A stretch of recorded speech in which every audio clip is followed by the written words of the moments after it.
እንግዲህ መልእክት ልኬለታለሁ በሰለሞን እንግዲህ መልካሙን እንደምመኝለት ምናምን ነግሬዋለሁ።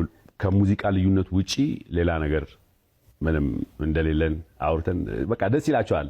ማወቅ ይፈልጋሉ። የድረስ ነው ይሄ ነገር እየገፋ የሚሄደው ምናምን ይላሉ እና እነሱን አግኝቻቸው ነበር። ያው ምክንያቱም አሁን ጋሽዬ ያልከው እሱ እንደሆነ አስበው ብዙዎች ለምን በዛ ደረጃ እንዲህ አይነት ስራ ሰራ የሚሉ ሰዎች አሉና እሱስ ጋሽዬነቱን አምኖ አልደወለም።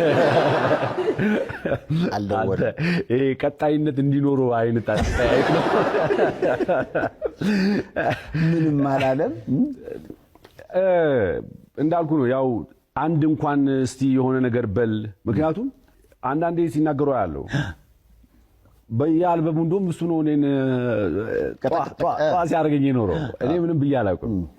አሁን እዚህ ላይ ስል ስም አልጠራውም፣ ግን ስም ጠርቻለሁ እንዴ? ጋሽዬ ነው ያልከው እና እሱ ማን ነው? እኔ ስም አልጠራውም። አዎ፣ ግን እኮ ካሁን በፊት አትገባም አይነት ስሜት ያለው ዘፈን የዘፈነው ቴዲዮ ነው።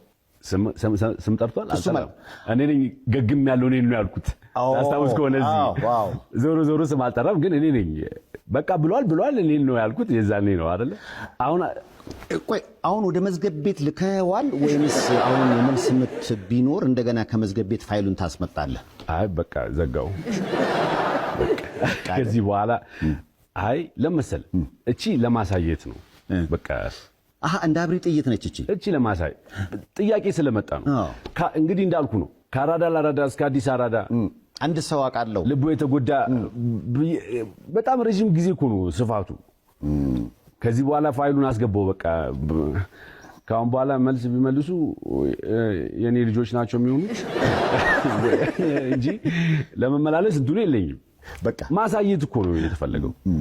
በዛ ላይ ደግሞ ቅድሙ ጓደኛም ገብቶ እንደዚህ እያፋረሰው አረ ወጥቼበታለሁ።